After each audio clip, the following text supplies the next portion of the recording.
Hi guys, quick demonstration on how you can use Rehook to get your chain back on your bike. In this situation I've managed to drop the chain at the front, the back. I've also managed to knock it off the derailleur, and to top everything off I've managed to jam it between the rear gears and the spokes.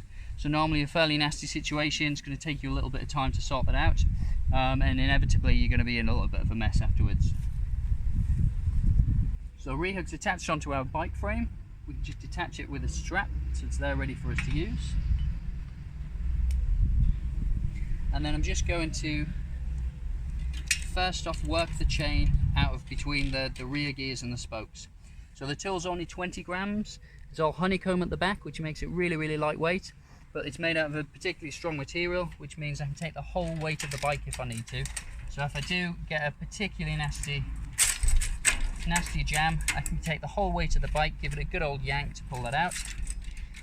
Of course, if you've got something like a carbon frame bike, or it's just something particularly cherished, you're going to need to be really careful at the back here. You don't want to be scratching any components, the back here, doing any damage. So the best thing to do is to just work it out gradually.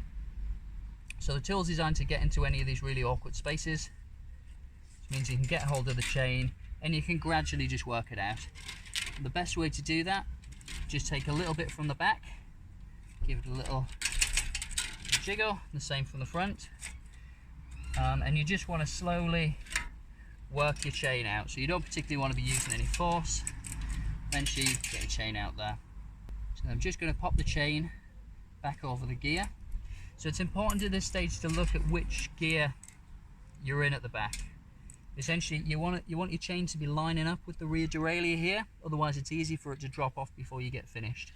So you can either switch your gears to move this in and out, just to get it lined up, or you can just place the chain onto the gear which it's in at the moment. So for now I'm just going to pop it onto there. Yeah, check it all lines up. And then it's quite easy to get confused about how to put the chain on the derailleur here. What I'm going to do, I'll just pull it down as the first step. It is spring loaded. If you let go, it's going to ping up, and that's so that it can pull in that tension on the chain from the front. So holding it down, we're essentially making a backwards S, which means we're going over at the front. So you can just pop the chain over there, it should do that fairly naturally. And then you can hold either of these bars at the back, tend to have them there so you can get hold of the derailleur, pull it into place without getting too grimy.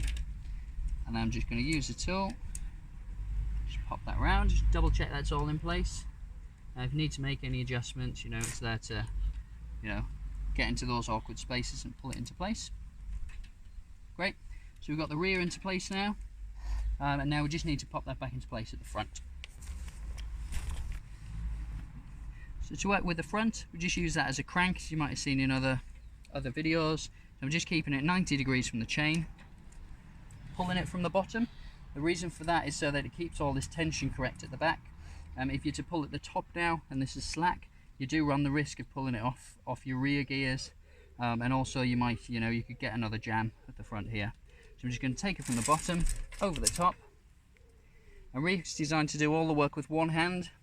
It means you've got one hand free to take the weight off the bike, and you can just spin it back into position.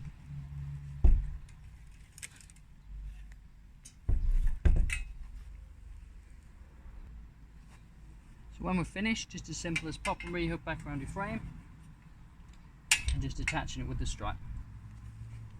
Going to give it a quick spin just to make sure we're all ready to go, and you're back on your bike.